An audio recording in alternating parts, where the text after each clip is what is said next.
Hi everyone, it's Roger and James here from the What's on Disney Plus podcast. This is a bonus episode where we're going to be giving our review of Hocus Pocus, where we like to do these every now and again, every month. And it's all done with the support of our Patrons and YouTube members, where they help support us and they get access to these a little bit earlier than everyone else. So big shout out to all of our Patrons, especially in the higher tiers, including Jamie, Mackenzie. We've also got Darren, Lauren, Sarah, The Juice, What's on Netflix, and Andrew. While over on YouTube, we have got, just in here, we've got Jay, and we've also got Joshua and Sarah as well. Thank you for all supporting at the gold level and above. So let's talk Hocus Pocus. Now, I'm going to be completely honest with you all. I've never seen it. That's why when it's flying up the trending chart, and it was at I think it was like at one point the biggest box office it was like number 2 in the box office global chart because nothing else was out. To specify, this year it was number 2 because it actually did not do very well in the box office when it was released. It's also that I was like, it's made $1 million at the box office and it's number 2, and going, oh, that's bad. That's real bad. But the movie itself, you have seen it before. So, when did you first watch this movie? So, yes, technically I have seen the movie before, but it's been so long that I really don't count as having seen it, to be honest. Especially now that I've watched it again, I'm like, yeah, I remember almost none of this. There were a couple bits and pieces. I was like, oh yeah, I know kind of what's coming here and there, but that's the extent of it. So technically I've seen it. Yeah. Don't really remember it all. So mostly coming into it fresh. I guess the easiest way to describe it, I loved all the bits with the witches, with the Sanderson sisters, and I hated everything else. So that was my general impression. Well, I watched it, and I was like, because my wife was going, you've seen it? I said, no, I hadn't. I got to the end of it, I went, okay, I enjoyed that one. I see why everyone likes it. I don't quite get, because it's definitely a TV movie. It's one of those things, and there's some good fun bits of it, and there's some, the special effect. You can tell it's a Disney Channel original. And it's kind of one of those weird things. This was a theatrical release.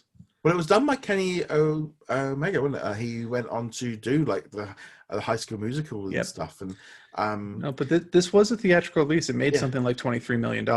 Like I said, it did not do well at the box office in '93, but it was a theatrical release. I thought it was good. It's kind of funny because I remember watching Erie, Indiana every single week with a kid that was in it. Yep. And I used to watch that show all the time, and I used to love it. So it kind of had the vibes of going back to being a teenager, of watching Erie, Indiana, and going, oh, so he did something else, because he hasn't done really anything. And I thought it was okay. The whole thing with him with the girl and kind of how he it was like, okay, yeah, right, It is an exceptionally 90s movie. Yeah. I think that's the easiest way to describe it. This is like quintessential 90s. We talked about the Mighty Ducks in one of the previous episodes. That was a very 90s movie. This is more 90s than the Mighty Ducks. And you know what the funny thing is as well, is that this is how bad it is. I was at work yesterday. My mum and dad went, you did the review of the Mighty Ducks. Oh, yeah, okay. So they go on there and watch my videos.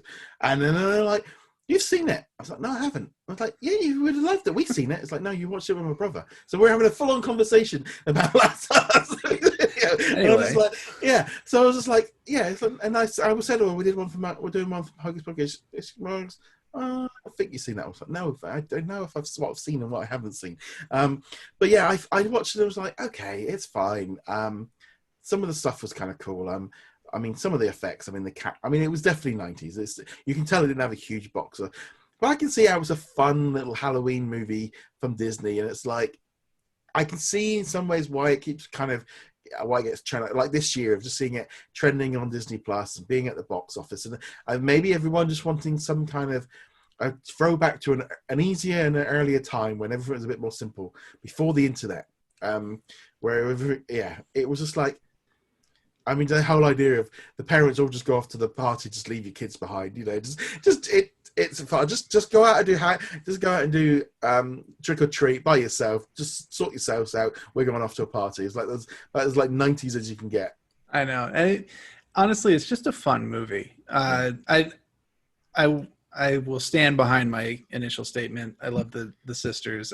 did not like most of the else, but it's just fun to watch. There's just, you can tell everyone involved was having a really good time making the movie, especially the three sisters. Bette Midler must have been having a ball in that movie.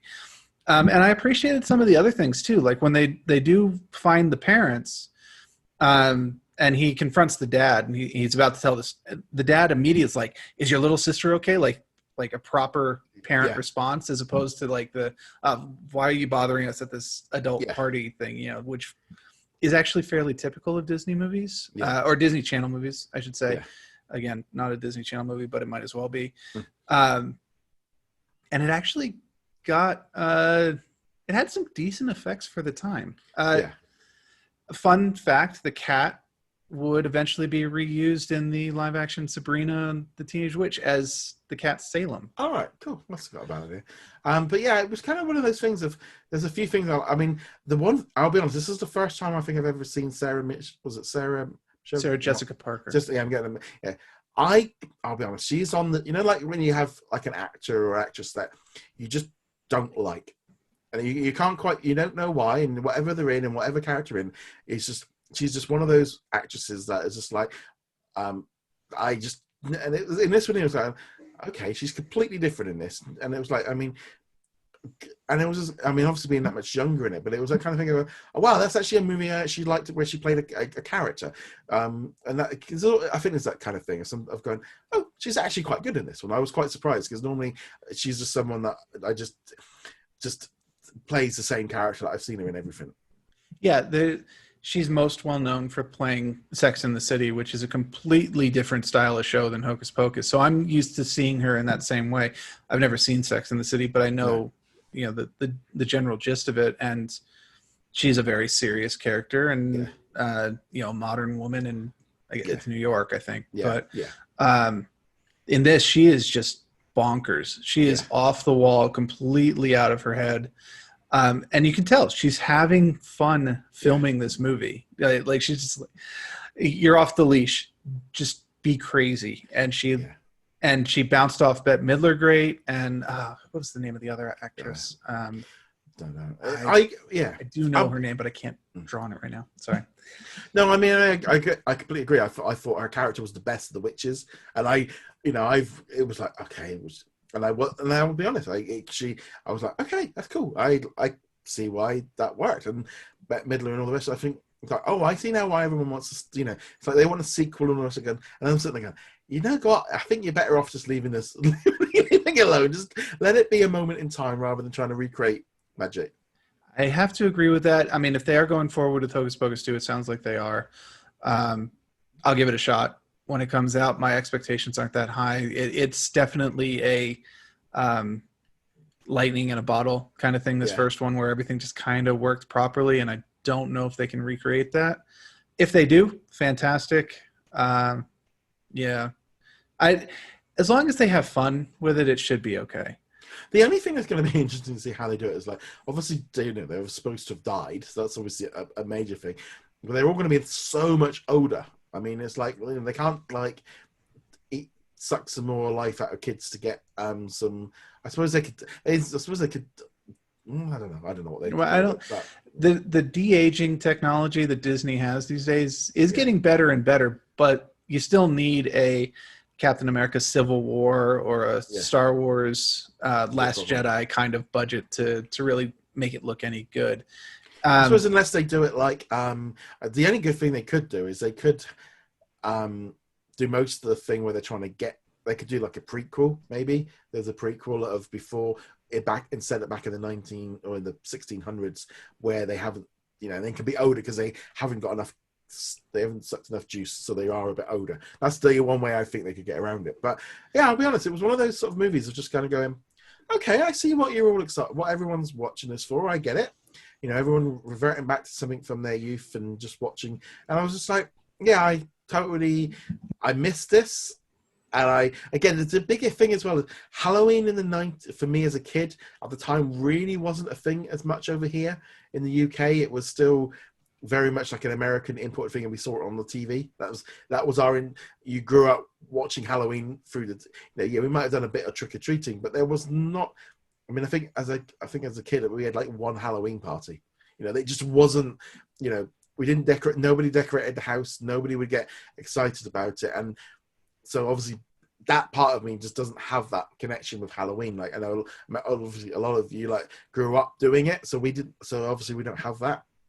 Yeah, like the whole trick or treating scene, minus them smashing pumpkins and being accosted by the bullies, was fairly familiar to me. I remember trick or treating in my local neighborhood and the neighborhood of some friends, and it wasn't all that different from what they showed there. So I could relate to that. I think it's different these days, though. I think a lot of the trick or treating happens before dark. Parents definitely don't just let their kids run wild like they used to. Some do, but for the most part, it's much more supervised and tame and such like that. The other thought I had on this is, there's really not that much competition for like the Halloween movie. Yeah. There's a lot for Christmas. If you ask any given person, like, what's your favorite Christmas movie, you're going to get a lot of different responses, right? I agree. Die Hard is the best Christmas movie, and it's now a Disney Christmas movie as well. Even better. But there's still several other choices that you could conceivably pick from, or you could do a list of top 5 Christmas movies, and yours and mine would probably be different in a number of places. Yeah. Halloween, your choices are functionally Hocus Pocus, The Nightmare Before Christmas, and Frankenweenie. Yeah, I mean, I'm kind of stretching it with Frankenweenie, to be honest. Because this kind of weird thing is like this Halloween Town movie that keeps coming up on the trending. It's like, are people watching it just typing in Halloween and that's coming up? I mean, that's probably that probably is, honestly. But I kind of be honest, I'm kind of liking the fact that like they put the Halloween collection up and it kind of it's kind of given like the trending and what people are watching is giving that whole thing of a vibe of something else. I mean, we're going to see this probably around the Christmas time as well, where it's nice seeing now these kind of people jumping back and especially right at the minute with everything going on, people just want to go back to a simpler time and just kind of, we're all staying in a lot much more than normal. So yeah, I kind of completely get the Hocus Pocus thing, and yeah, I think it's a good solid movie, and I'm glad I've watched it. I kind of feel like, especially like the last few weeks where it was trending and getting into the box office, of going, yeah, I really feel like I've missed something here. Yeah, and I can see why it's retained popularity. Plus, we can make fun of it for the 90s aspects for it and just how pathetic some of the side characters are, like the 2 bullies. Like you've got to be the 2 least intimidating bullies I've ever seen in cinema. You're up there with the 2 guys from the first season of Power Rangers in terms of like unintimidating factor. I don't even remember their names anymore. It was such a kind of like, dude, I'm like, okay, we're gonna like, yeah, but you're gonna take your shoes, but they weren't very intimidating. It's like it was the most like it's like right all the stereotypical characteristics we want, but they didn't really kind of. And then you see them in the cage and then like going, well, it was all. I didn't even know they were going to be the bullies until like they literally did it, and even then it was like, okay, whatever. But yeah, it was just a bit of a strange one with that whole choice. I suppose and as I kind of looking at it, going, well, did they even need it? It was like it didn't even feel like it was even something they even needed. No, that's part of the 90s. You're supposed to have the nerdy kid and you're supposed to have the bullies, and that's what they were. And they did provide a little bit of comedic relief when they got captured by the witches and they were still in the cage at the end and stuff like that. But at the same time, just like this you guys added nothing to this film. Yeah. Absolutely nothing at all. I could live my entire life without seeing someone carve the name Ice into the back of their haircut or whatever. It's just like, oh my God. If you tried to steal my lunch money, even back in like 4th grade when I was a total wimp, I probably would have just laughed in their faces and then gotten beaten up, but laughed in their faces. Yeah, well, if anybody wanted to steal my sandwiches, they would have been fully welcome to it. I'm sure they would have loved my baked bean or mashed potato sandwiches or ham sandwiches with dairy and ketchup. That is so British. Yeah, no, even everybody over here thinks I had weird sandwiches as a kid. You tell anyone, you had mashed potato sandwiches? Yes. Or baked bean sandwiches? Like, cold? It's like, you weirdo. It's like, that's what I liked as a kid. I choose to believe that is completely normal British Yeah, cuisine. it's not even right for us. And even now I'm looking, you look back and you go, really? You let me take that to school? I'm not going to tell you some of the stuff most of the stuff I brought to school wasn't normal, like a bag of Cheetos, the little bags, Yeah. obviously. A sandwich, peanut butter and jelly, stuff like that. But there were definitely a couple where I was just like, yeah, no one needs to know about that. Well, you see, I didn't discover peanut butter and jelly till I was in Epcot, and I got a little Figment Happy Meal kind of thing. Yeah. And Figment makes everything better. yeah, so for me, peanut butter and jelly was discovered in Disney. So it's a Disney treat. So it was the kind of thing of like you never had. So it wasn't something you just take to school because it was quite expensive at the time. But yeah, I think this is kind of the whole throwback to the 90s. I thought it was that kind of part of it goes, you could obviously being kids in the 90s, I would have been what? When it come out, 94? 94, 93, somewhere in there. It came out the So same year as The Nightmare Before Christmas, actually. Because I would have been about 14, 15, so I would have been around that time. I'm really interested now to see where it came out in 1993 in the UK. But same in the States. Yeah, it's in July. What I would really like is what other thing I would really like to know is where it aired in the UK, because whether or not it was actually at the cinema or not. I don't know. It's because the channel, like I said, the Disney Channel at the time was a premium channel, so we never really kind of had access to it. So in here we had the box office release. It was on ABC. It was again all North American. Following don't know. It's a bit of an interesting one. The box office, yeah, it's even there. They talk about it coming out at the during the current situation of how well it's done now. But yeah, I thought it's pretty good. It's nice sometimes to go back and check out these movies. But nevertheless, let us know in the comments below what you think of Hocus Pocus and just generally as a whole. Love to hear your thoughts on that one. Remember to go check us out over at whatsondisneyplus.com. Like, follow, and subscribe. Remember, you can also support us over on Patreon and also on YouTube memberships. And we shall see you guys in another episode. Later.